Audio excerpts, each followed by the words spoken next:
Welcome to The Explainer. So if you've ever felt that absolute bone-deep exhaustion of just working incredibly hard, putting in the hours day after day, but never actually seeming to get ahead financially, look, you are definitely not alone. It's literally the core frustration for so many beginners diving into personal finance. Let's kick things off with a pretty pivotal question. Are you working for money, or is money working for you?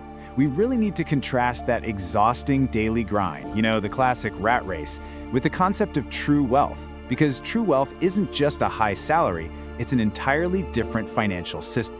To get us there, we've put together a clear, bite-sized roadmap for today.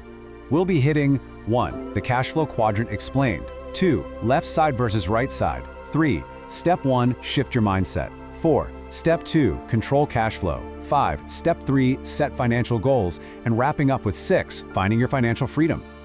All right, let's jump right into Section 1, the Cashflow Quadrant explained, where money comes from. So here's our core framework. It's broken down into 4 distinct letters. Up on the top left, E stands for employee. Right below that, S is for small business or self-employed. Over on the top right, B represents big business. And finally, on the bottom right, I is for investor. Basically, every single person generating an income lives in at least one of these 4 spaces. Now, the absolutely crucial takeaway here is this definition. The quadrant categorizes you based purely on where your money comes from, not what you actually do. Honestly, it literally doesn't matter if you're a highly paid medical doctor or a school janitor. What matters is the underlying system generating your cash. Think about it. A doctor could be an employee for a hospital, or they could own the hospital. Same exact profession, but entirely different quadrants. Moving right along to Section 2, left side versus right side, security versus freedom. Notice the stark contrast in the vocabulary and mindset here. On the left side, those E and S quadrants, people are really craving security and benefits. They are fundamentally trading their time for money. But on the right side, the B and I quadrants, it's all about building systems for freedom. Over here, people own systems or their money works for them. It's a totally different ballgame. And take a look at this path. Traditional schooling perfectly trains us for this exact left side pattern. We're essentially taught to go straight into the E quadrant for job security. But, this leads to a structural agitation. Because if you only know how to operate as an employee, you are always just one economic shock or one downsizing away from serious financial trouble. But contrast that with this pattern right here. This is the ultimate goal, folks, moving to a right side pattern where people and money work for you. Notice that loop between the B and I quadrants?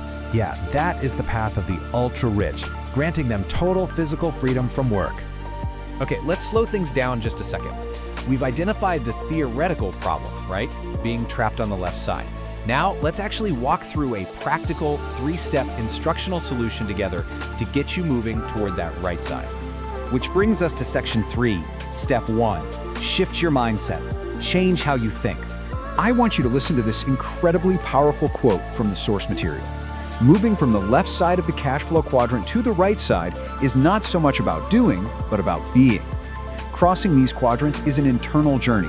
It's practically like breaking a physical addiction, an addiction to the comfort and security of a regular paycheck. To make this shift, you have to conquer the fear of financial uncertainty. I'm going to challenge you right now to audit your own internal dialogue. Are your decisions driven by logic, or are they driven by fear? Often, this fear is ingrained in us since we were kids. But to operate on the right side, you absolutely must stop letting fear dictate your financial destiny.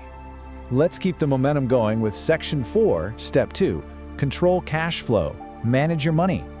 This visual right here really decodes a crucial concept for beginners. Notice that arrow? It directs cash from the income statement, that's your incoming money, straight down to the asset column of the balance sheet. This is exactly how the wealthy operate. They purposefully funnel their income into assets that generate more income rather than just letting it bleed out the door through constant liabilities. And by liabilities, I mean things that continuously take money out of your pocket. And here is some very direct, no-nonsense advice to make that happen. Live within your means before you start to expand your means. Look, controlling cash flow simply means minimizing consumer debt and cutting out that financial bleeding so you actually have excess capital left over to invest. Simple, but not always easy, right? All right, Section 5 is our final instructional step. Step 3, set financial goals. Plan your future. So here are your actionable tactics. Essentially, this is your immediate homework once this explainer wraps up. First, fill out your own personal financial statement. You've got to know exactly where you stand today. Next, map out some realistic one-year goals, and then push that out to 5-year goals. And finally, this is a big one, audit the 6 people you spend the most time with. That last point brings us to a harsh but very true reality. Your network is your net worth. The text recommends a super specific tactic. List out your 6 closest friends and identify which quadrant each of them operates in. If you're trying to cross over to the right side, but all your friends are firmly entrenched on the left, well, as the source points out, caterpillars can't exactly do what butterflies do. Finally, let's wrap this all up with Section 6, finding your financial freedom. Start today. Take a look at the arrows here. This brilliantly illustrates the recommended path. It reminds us that taking baby steps is absolutely key. The safest path is to move from the left side, first into the B quadrant, really learning how to build and run business systems. Only after you have the cash flow and the business experience should you take on the risks of pure investing in the I quadrant. Which leaves us with this final, somewhat provocative thought. Freedom has a price. Are you willing to pay it?